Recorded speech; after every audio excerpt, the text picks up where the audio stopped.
Hello everyone, my name is Rocco and welcome to next week's reading. Today we are using the Giant Rider-Waite Tarot deck. And this deck was created in the early 20th century by Rider-Waite and Pamela Coleman Smith. So it's a classic tarot deck, just like the other deck that I used, the Marseille tarot deck. Although that is more ancient and this is more modern, and it came out to be outrageous when it was printed. But today, again, it's considered a classic. So that's, for example, the deck that Doreen Virtue used before creating her own Oracle card decks and tarot decks.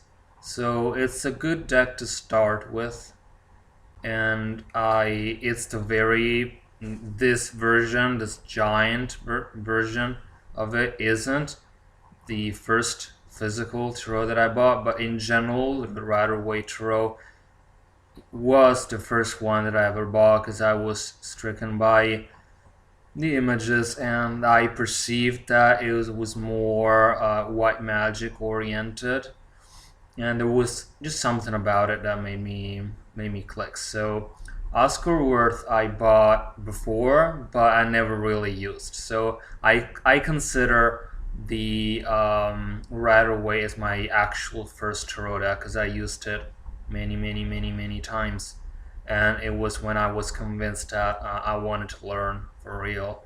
And then I didn't fully know yet that this was my path because I have a degree in interpreting and translation. I studied French and other languages, so I initially thought that that was what I was gonna do, and I've done it for a while. But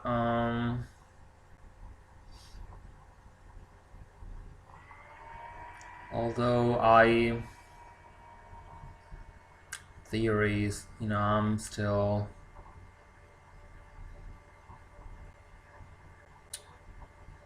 how should I say this? Although I'm still, I still am a fan of, what I studied in college. I did interpreting for some time, and eventually I ended up liking helping people more, and that's how I came to realize that this was going to be my full-time job. So this deck I just ordered, the giant version of it. The other Rider-Waite tarot card I bought at one of the first esoteric shops that I ever went to, where I found what was going to be my mentor and the main person who helped me gain confidence in the magical arts, and through which I experienced a lot, sometimes too many types of different magic systems, divination, and so on and so forth. So it all in the end proved beneficial in a way or another, whether directly or indirectly, by knowing, by letting me know with my experience what I have to avoid and why other people should avoid it, not just because of a principle, but also because I physically realized, what that mistake of summoning unclean spirits could do. So the packaging is very beautiful, and it has the sun card on it, so always bringing in positivity. We are getting 3 cards today, one symbolizing the beginning of next week, going from August 8th to August 14th, one for the middle, so one for Monday and Tuesday, one for Wednesday and Thursday, and one for the weekend, Friday, Saturday, and Sunday of next week. So let me shuffle the deck, the cards, and see what comes out for guidance for Monday and Tuesday. So when we select a card out of the deck, we are just letting ourselves go, okay? Letting ourselves go.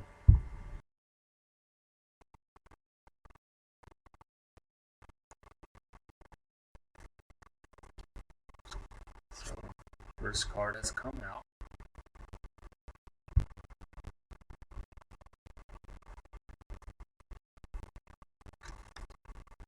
Second card as well. You shuffle until they all feel like they're right. The right time has come. This deck is so beautiful, and these cards in this very big format are just wonderful.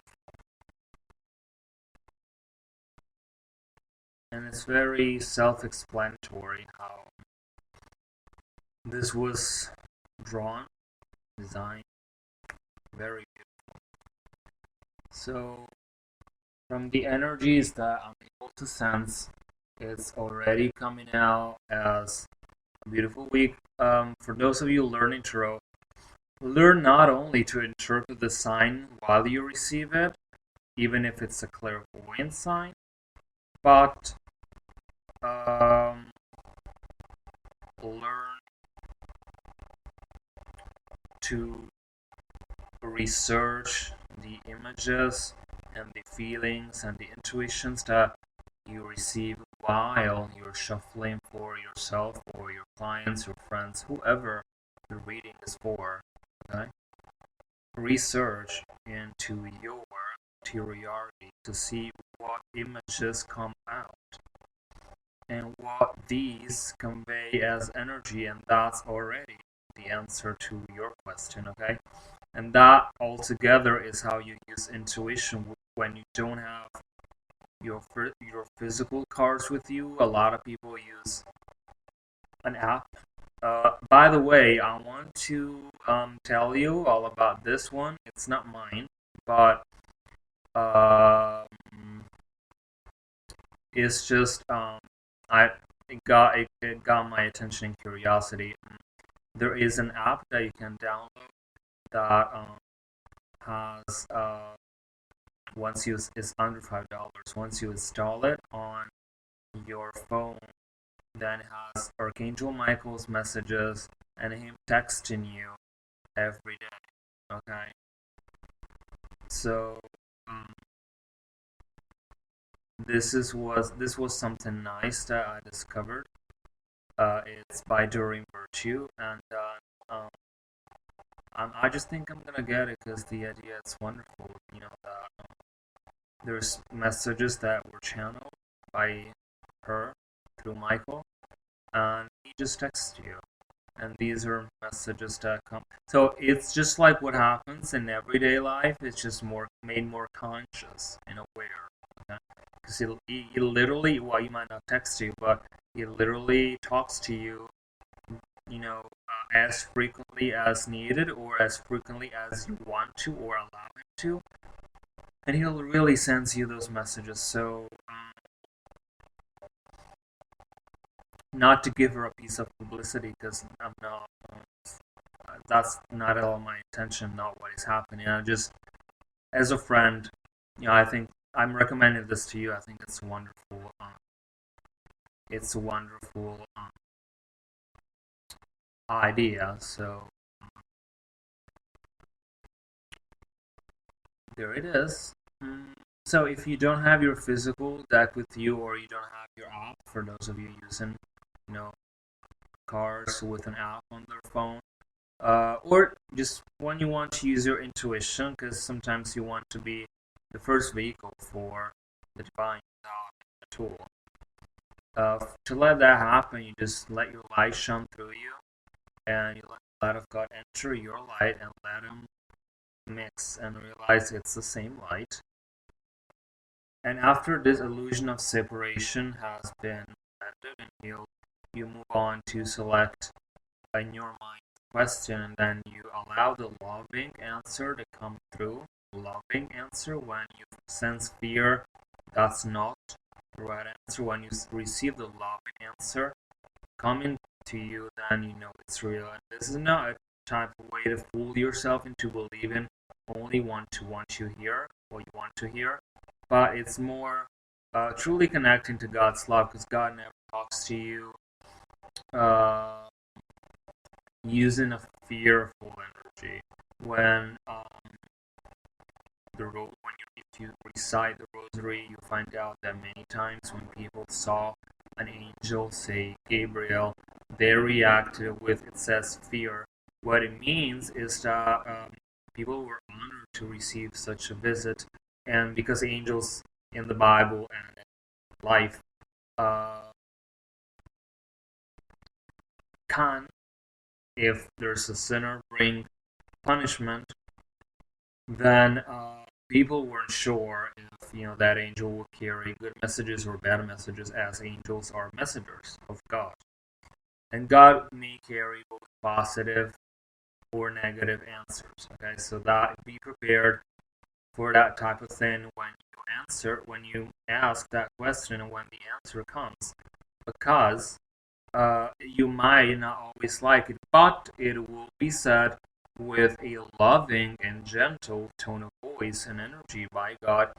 When God changes tone is when, say, you renounce him or you let him go, you stop believing in him, you go very tragically against him, and even then he changes his tone of voice just to have you waken up again to the love that he is. He doesn't use violence or fear.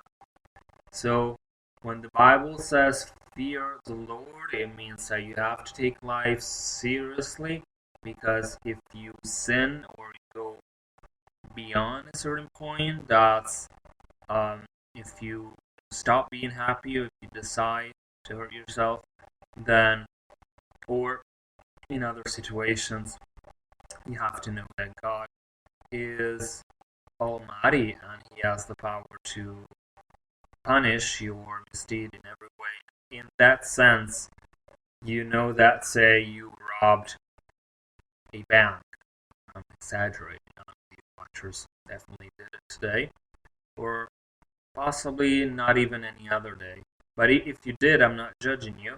All we have to do in those cases is repent, and no matter how big our sin, God forgives us if we're honest and pure of heart and clean.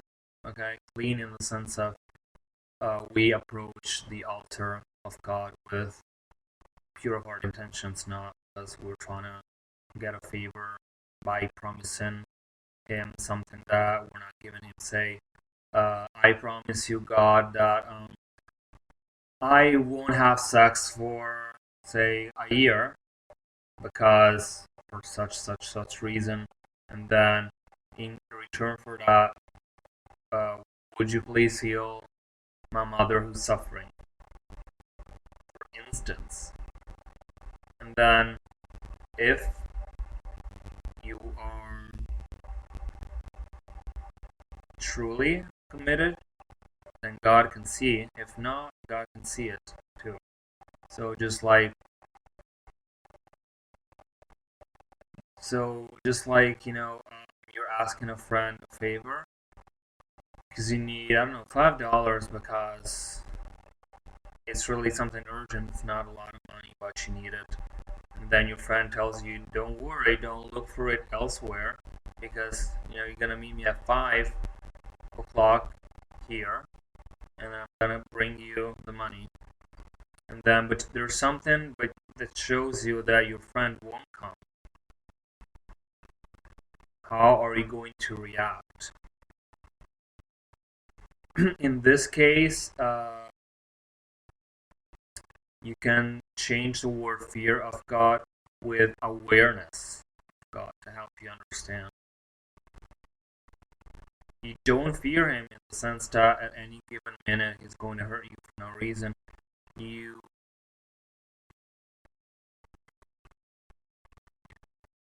think and you know that by being aware of who he is and the life principle that he represents, and that most of all he created, even before that he is that life principle, and then you don't contradict it because uh, well, you can decide whether you want to be afraid of the consequences or not. But nevertheless, there's going to be consequences. There's going to be. So you are aware of those consequences that say come from hurting another for that reason, or letting people down, or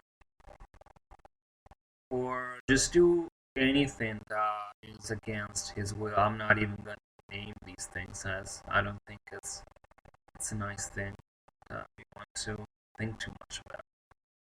But so we aren't with fear. People either not misinterpreted. People had the wrong idea of what was going on, because even saints had to grow through sanctity. So some of us might have misinterpreted the signs coming from heaven as signs of negative messages, saying historically when, for example, God sent to Egypt plagues, angels came down and people saw them and they brought messages like you're all going to die, or you were cursed by God because, for example, you adored Baal, Baal, the demon, or some people call him God, pagan God, but he's one of the demons of the Goetia. So, because you've done this now, here's the check, and that's the consequence. That has happened historically to many, many people, and that law is always being enforced. So, it's not necessarily that it's going to be death. It could be an accident or it could be a warning, but God still uses angels to send loving messages, that because our tendency is to be loving, and the cosmos is held on that love, rule, law, eternal law. So we have that tendency to strive for good. So the trend here is going to be that angels carry good messages, but sometimes they could carry negative messages, and that doesn't have to scare you. But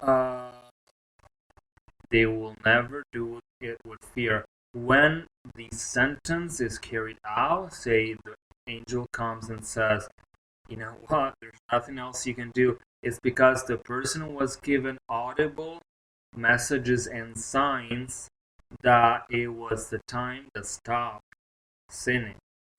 And the person continued, and then what do you want to do? Do you want, like with Jesus' second coming, do you want to be with Christ, or do you want to be with Satan? If you are with Christ, you are going to live. If you are with Satan, you're going to perish in the fires of hell, which is a metaphor and a reality. So it happens in this life and it happens in the afterlife. In this life, they experience suffering, and in the afterlife as well, but it's very intense. So, if given that clear and audible possibility, these historical people, magicians, and just lay people, and anyone were, an angel, and they were given the choice to be saved or not to be saved, and they chose not to be saved, then in that moment the angel would be not fearful but stern and austere, perhaps, and very uncompromising, and that could scare you, but you chose it. So it's not meant to scare, it's just meant like a mirror to reflect what you put out. So any message that we'll receive today or any time are not meant to hurt us, not meant to scare us. And the only way that we can discern positive message from angels and the negative message from demons, an angel and a fallen angel, or as some say, a high angel or a low angel, though technically these aren't angels anymore, but you can see a low angel, is that you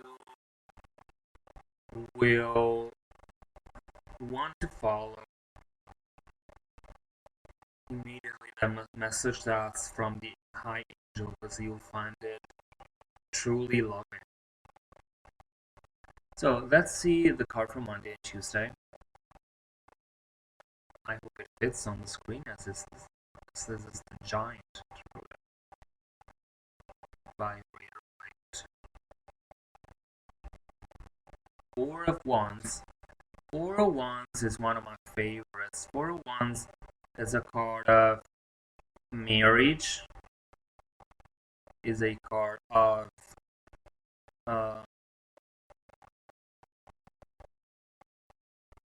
happiness, is a card of being victorious. It's a card of stability. Sometimes I use this card when I do tarot magic for my clients. So I have a ceremonial ritual to which I add a symbol, one or more symbols. In this case, when I add this symbol, the Four of Wands, I want to underline how I am wishing, say, a couple to get married. In this case, I'm not consciously provoking this to happen, but I'm just reading the message that comes from the divine. Okay, the four of Wands.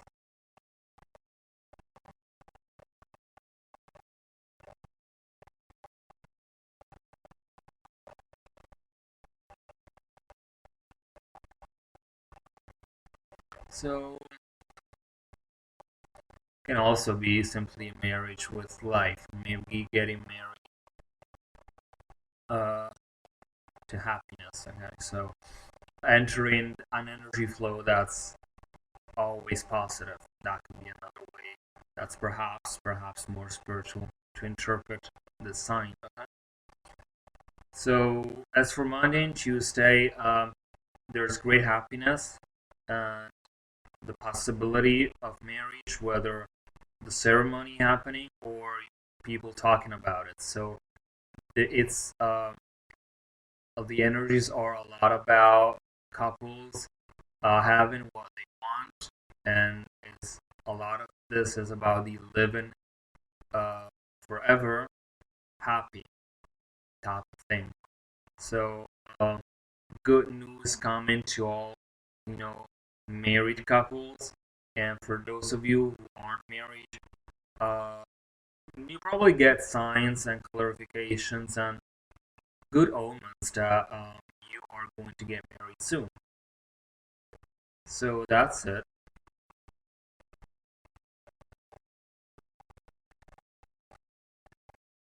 So Wednesday and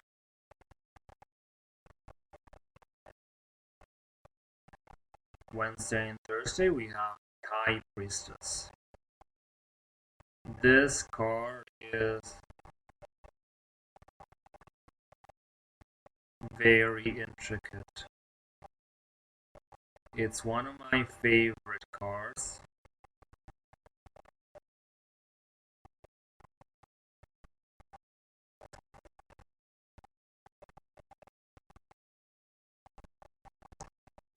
It's a card of feminine power, and it's a card of wisdom, and it's a card of the occult, magic, and everything esoteric. It's the card of a woman sometimes that has used her intuition successfully and has gained peace as a result.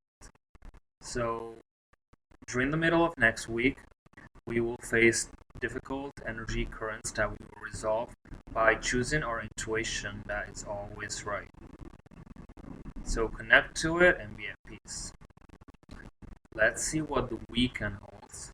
And it's a beautiful card, beautifully painted by Pamela Coleman Smith. And it says, the Judgment. The Judgment card is very biblical in truth, and it represents the truth within us being reawakened. And in more common terms, the people that are being renewed by something or someone, or in the case of relationships, something that's causing a restart in a relationship or a new beginning that's more positive. So I wish you all the well regarding these messages, and just remember to stick to your intuition for next week, because you are going to get at the beginning of the week positive messages, but then some contrasting energies are coming, so you have to hold on to that positivity by using that intuition. And if you do so, the weekend will be a manifestation of everything positive you've dreamed of, both in your private life and also not only as for marriages, but for everything that has to do with especially family, emotions, romantic life, but also for career. So I wish you well, and I hope you enjoyed this reading, and I'm sending you angel blessings. And until next time, please take care and please follow my channel. Okay? Thank you. Ciao. Have a nice weekend.